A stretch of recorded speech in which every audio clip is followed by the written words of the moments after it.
نحمده ونصلي ونسلم على رسول الكريم صلى الله عليه وسلم. الحمد لله ثم الحمد لله. أجدي فو يدي أشدما الله سبحانه وتعالى. الله عز وجل، الله مالك القدوس، الله خالق، الله مالك، الله رازق. سنبه ندوم أننا هم برو. Why ne mmerɛ ɛde ama yɛn ama saa bere wei aba abɛto yɛn ɛwɔ asomdwem. Agyidifoɔ saa asɛm wei de bia yɛka, nanso yɛn a yɛka no yɛankasa yɛnhyɛ da nte aseɛ yie. Ɛfiri sɛ yɛda sɔre a yɛhunu sɛ yɛasɔre kɛkɛ. Allahu akbar. Yɛakɔda a yɛasɔre no yɛhunu sɛ yɛasɔre. Enti ne yɛka sɛ Nyame na yɛadom ama de pa akye yɛn anaasɛ yɛasɔre wɔ asomdwem nti yɛmfa aseda mma Nyame a ya na ye di hu ayi kakra. Alhamdulillah. Jidefo ya de esombo. So otimi koda na osore a de semre o yare da hospital, ana semre o prison, ana semre abanyama na ebi ato na semre wanya car accident bi, ana wa yare akoka afuom se obi Allahu akbar. Obi kwa afuom akoka honom ya de bi atake no a oda ho den. Enti semre senke ye ne wasa situation no anke bon se Nyankopon wa ye adom bebre. Enti se ye Nyame mfa ye nko sa situation na se ye wo ho a ye nam ye de ye pa ye se de asedama no. Na empo se ye na allow de sa so hwe na nyina to ye nso mpo a se ye wo prison ye wo haw mu, se ye wo prison ye hunu se ye wo haw mu a ye se te bia ono Nyankopon de bekom bia no ye se o ka alhamdulillah. Ti bia ono Nyankopon de bekom ebi se bia wanfo wanko saa tibia ni mu a enkenye. So wanfo wanko saa tibia ni mu a bia de enke beto no kenye. Enti di allow de beye bia no ana tibia allow de bekom bia no ye fa asidama. Ti da allow ase se ne pena dum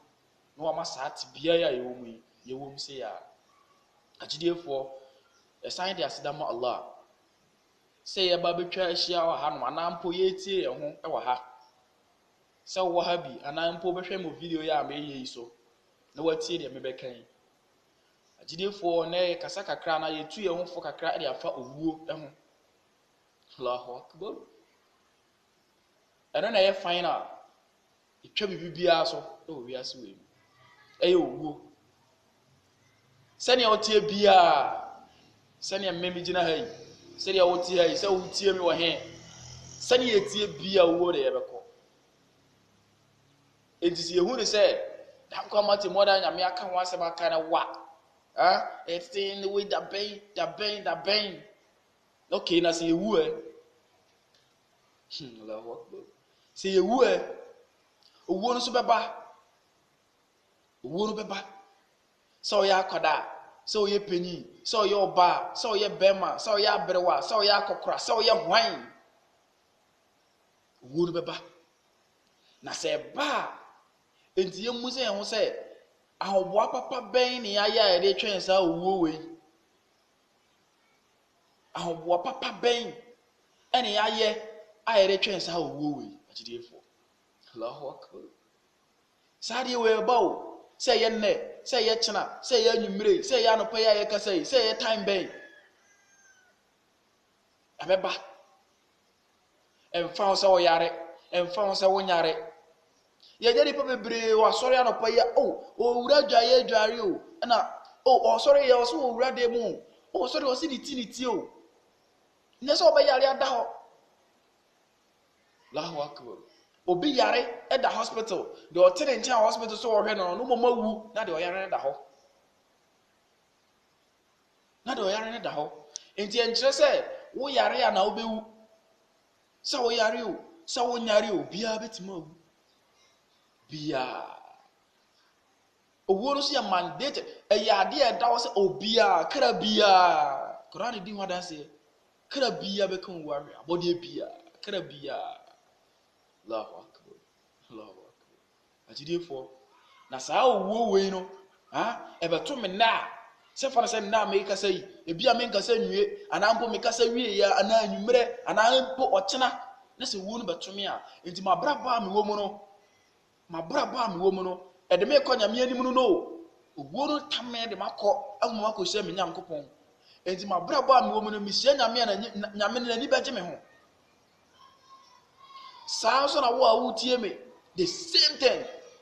wo so wabrabɔ a wo mfa ne sɛ wo ato ne ya ene ya wo fa ka sɛ wo kɔ abɔ na sɛ wo ama wo tena mo ti fie na sɛ ka betwi fa so ene wo dan na wo tim na buku so sisie yi ana yade bi takero na wo ana wo ate hospital wo sisie yi a enti wabrabɔ a wo mu no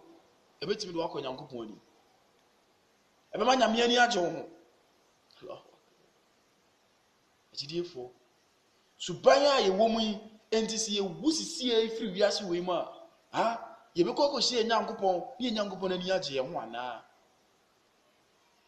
sɛ ye da bi dia ene ne ya ye chance ene ya ye chance na sɛ ahane dia ene ye ntonko so nye bi nka ho na wo be da hu sɛ ahane wo be den ahu sɛ ahane agidiefo enti ye ntonko so ne ye nsese abrabo ne ye nya papa Allahu Akbar agidiefo mumme ye moye homodene efise owo we na ye ka no asem no subhanallah yesese owo e ba baji ni papa nko a Allahu Akbar obaji ni papa obaji nko a oto salam Nyankopɔn me bie janna heaven pono na wo hwe janna woni agye o pentem so obeden obekɔ na wo hwe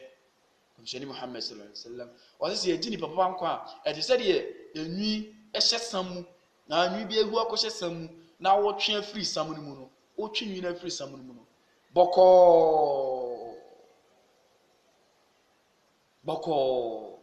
na sɛ yɛsɛ ye gini pa bɔne ni nko a okra odi bɔne wa Nyankopɔn bufo wo so na sɛ ɔgye wo nko a ɔsɛ e de sɛ de ntomago ɛhyɛ nkasɛm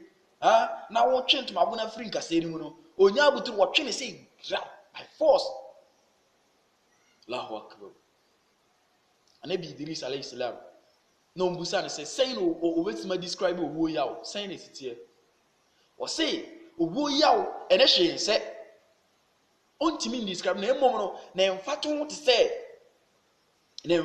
sɛ wachi odwan animu no so Allahu Akbar na waworo ne nwoma no na odi na gina hwam e wo gya ho na odi mako asra no ho o se na mfato ben na kakra no owo ya one hwe nse ti sa da wo yi minu mienu ye ba be fesi o enti ya ho bo papa bi e twen sa da na na ya ho bo papa e twen sa da wo Allahu Akbar ajide fo minu mienu nyina sempa o ye nya ho bo papa ye nsusu ma wiase we ne ndedeye Allahu Akbar ye ma wiase we no ye nsusu ma ne ndedeye wiase di ye hu ni nyina ye fake original one no Nyankopɔn na akasa ho original one no o Nyankopɔn ho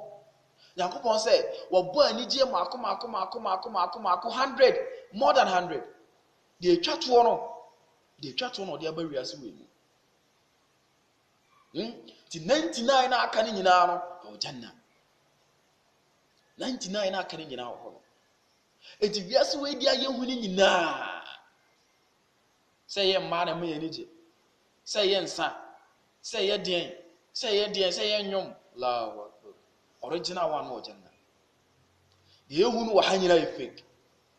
ye hwe no wa ha nyina ye fake eni se ko di fake na chi a ye be hwe original no se di fake we na chi a ye be hwe original no agidefo o ma ye nyina ye nsori waka ye nhwe ya brabo a ye wom se ye papa se ye bone se ye papa de a ye ntonkoso nye bi nka ho na se ye bone de a agidefo mu me yesesam firi ho mu ma ye yesesam firi ho ne ye hu se owo no ye ntimi ndoje no Allahu Akbar ye ntimi ndoje owo beebi a obeyesa wo kɔ Allahu Akbar akosie owo no ɛho mpo na ebia na wo nkwa na no kɔsan wo ho so bi yare amana so ne de ne kɔ hospital Allahu Akbar hospital won so no na nipa bebrewu wo de nkɔ busa Holy Family Hospital se wo Ghana ha no ana na metima ka Brekum Holy Family Hospital na Techima ne hospital regional hospital so nwan Kumasi G ne sa de keka ho no yonko busa nipa do sen ene wu ho no mede eso bi yare ne sa de ne kɔ ye kɔ pɛ nkwa ama Allahu akbar ajidefo enti ne nipa wu ho no na ye sa de wo kɔ no de onim se wo so bewu ha ajidefo ya mmɔ ye ho modene no wo we no edamansa kom